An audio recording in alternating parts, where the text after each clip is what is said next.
নারায়ণগড়ে দলীয় সংগঠন মজবুত করতে সদস্যতা অভিযানে এলেন মেদিনীপুরের প্রাক্তন সাংসদ তথা বিজেপি নেতা দিলীপ ঘোষ। রবিবার বিকেলে পশ্চিম মেদিনীপুর জেলার নারায়ণগড় ব্লকের কুশবাসন অঞ্চলে দলীয় সংগঠনকে মজবুত করতে দলীয় কর্মসূচি নিয়ে বাড়ি বাড়ি ঘুরতে দেখা যায় দিলীপ ঘোষকে। এদিন প্রথমে দলীয় এক কর্মীর বাড়িতে চা চক্রে যোগ দিলেন তিনি, পরে কর্মীর সমর্থকদের নিয়ে বাড়ি বাড়ি প্রচার সারলেন। রাস্তায় কোথাও চা, কোথাও সিঙ্গারা, আবার কোথাও মিষ্টি খেতে দেখা যায় দিলীপ ঘোষকে। মেদিনীপুরে লোকসভা নির্বাচনের পর নারায়ণগড় বিজেপির সংগঠনে ধস দেখা গিয়েছিল। 26 বিধানসভার আগে তা মজবুত করতে ফের নারায়ণগড় চষে বেড়ালেন দিলীপ ঘোষ। তবে এই দিনের দিলীপ ঘোষের প্রচারে লোক না থাকায় কটাক্ষ করেছে তৃণমূল।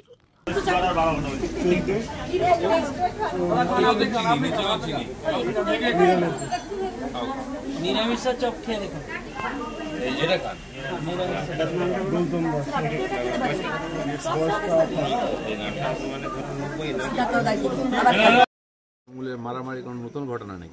চোর ডাকাত যত পার্টির মধ্যে এসছে, টাকা পয়সা নিয়ে টানাটানি নিয়ে মারামারি, চিফ মিনিস্টারের সামনে মারামারি হয়, মন্ত্রীর সামনে হয়, এখন এমএলএ এমপির সামনে হয়েছে। তো সারা পার্টিটা এভাবেই চলছে। পশ্চিমবাংলায় শান্তি কী করবে? পার্টির মধ্যেই শান্তি নেই। দাদা, কালকে মেদিনীপুরে সুজয় হাজরার জয় এবং যেটা অভিযোগ করা হচ্ছে আপনাদের বিজেপির তরফ থেকে পুলিশের সন্ত্রাস হয়েছে, কিন্তু তৃণমূলের দাবি কোনো সন্ত্রাস হয়নি। আমরা মানুষ সন্ত্রাস হয়নি। আমি ভোট প্রচার করতে এসেছিলাম তখনই মেরেছিল। শালবনির বর্ডারের যে গ্রামগুলো, ঝান্ডা বাঁধতে যাচ্ছে, মারপিট করছে, লিখতে যাচ্ছে, মারপিট করছে। গন্ডগোল তো হয়েছে, সবসময় হয়নি বললে চলবে। সবসময় উপদ্রুত আছে। ভোট আমরা করেছি, নাহলে 81,000 ভোট পেলাম কি করে? হ্যাঁ, জেতার মতো আমরা ছিলাম না, কারণ ওখানে পঞ্চায়েত আমরা কোনো এমএলএ জিতিনি। এবারে লোকসভায় আমরা পিছিয়েছিলাম, একবারই লোকসভা আমরা মেদিনীপুরে লিড পেয়েছিলাম, পরের বার আবার পাবো। দাদা, বিজেপির এই সদস্যতা অভিযান কি এই 6 নির্বাচনে তৃণমূলের জয়ের পরেই কি নড়বড় হয়ে যাওয়ার ফলে এই সদস্যতা অভিযান? 6 বছর অন্তর আমাদের পার্টির মেম্বারশিপ হয়, আর 3 বছর অন্তর সমস্ত কমিটিতে নির্বাচন হয়। একমাত্র ভারতবর্ষের বিজেপিতে এই অন্য কোনো পার্টিতে হয় না।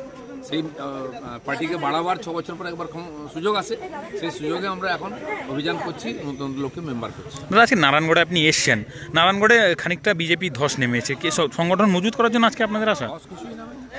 পার্টি কর্মীরা সবাই আছেন, ভোটাররা আছেন। বর্ষব্যাপী আমাদের সদস্যতা অভিযান চলছে। দিলীপ দা তাই আমাদের মণ্ডলে এসছেন, আমাদের অঞ্চলে এসছেন সদস্যতা অভিযান।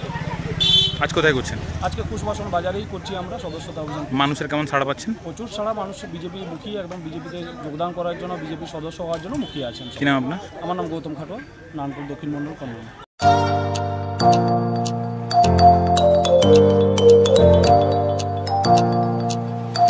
উন্নত ও অত্যাধুনিক চিকিৎসা পেতে আর দূরে নয়, আপনাকে আসতেই হবে জেলার বৃহৎ মাল্টি স্পেশালিটি হসপিটালে, ওম হসপিটাল, ললাট, পশ্চিম মেদিনীপুর। এখানে পাবেন 24x7 এমার্জেন্সি সার্ভিস। এখানে চিকিৎসার ক্ষেত্রে সমস্ত রকম অত্যাধুনিক পরিষেবা পাবেন। এখন থেকে আর বাইরে যাওয়া নয়, একেবারেই কাছে সমস্ত চিকিৎসা পরিষেবা পেতে চলে আসুন ওম হাসপাতাল। রোগী ভর্তি, অপারেশন, আউটডোরে রোগী দেখানোর সুব্যবস্থা। এখানে ICCD, HDD, dialysis unit, burn ইউনিটের পরিষেবা পেয়ে যাবে। এছাড়াও general surgery, gastro surgery, onco surgery, orthopaedic, spine surgery প্রভৃতির ব্যবস্থা পেয়ে যাবে। কলকাতা, কটক, ভুবনেশ্বর এলাকার প্রখ্যাত চিকিৎসক ও সার্জেনরা এখানে রোগী দেখছেন। রোগীদের সুবিধার্থে 24 ঘন্টা চিকিৎসা পরিষেবার পাশাপাশি থাকছে 24 ঘন্টা অ্যাম্বুলেন্স পরিষেবা। উন্নত মানের যন্ত্র দিয়ে আল্ট্রাসোনোগ্রাফি, এক্স-রে ও রক্ত পরীক্ষার ব্যবস্থা রয়েছে। একই ছাদের তলায় সমস্ত রকম পরিষেবা পেতে চলে আসুন ওম হাসপাতালে। একটি বেসরকারি উন্নত মানের হাসপাতাল। প্রতিদিন থাকছেন অভিজ্ঞ চিকিৎসকেরা।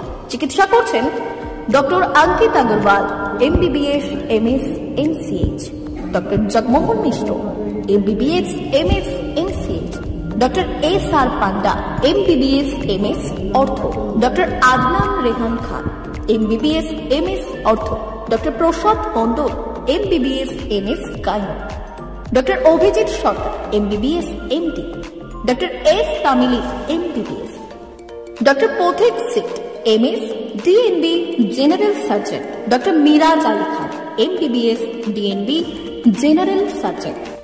অল্প খরচে সুচিকিৎসা পেতে চলে আসুন ওম হাসপাতালে। একেবারেই আপনার হাতের কাছে উন্নত মানের চিকিৎসা। এখানে স্বাস্থ্যসাথী কার্ডের সুবিধা রয়েছে। ললাট, পশ্চিম মেদিনীপুর। যোগাযোগ নম্বর 9333309195 অথবা 70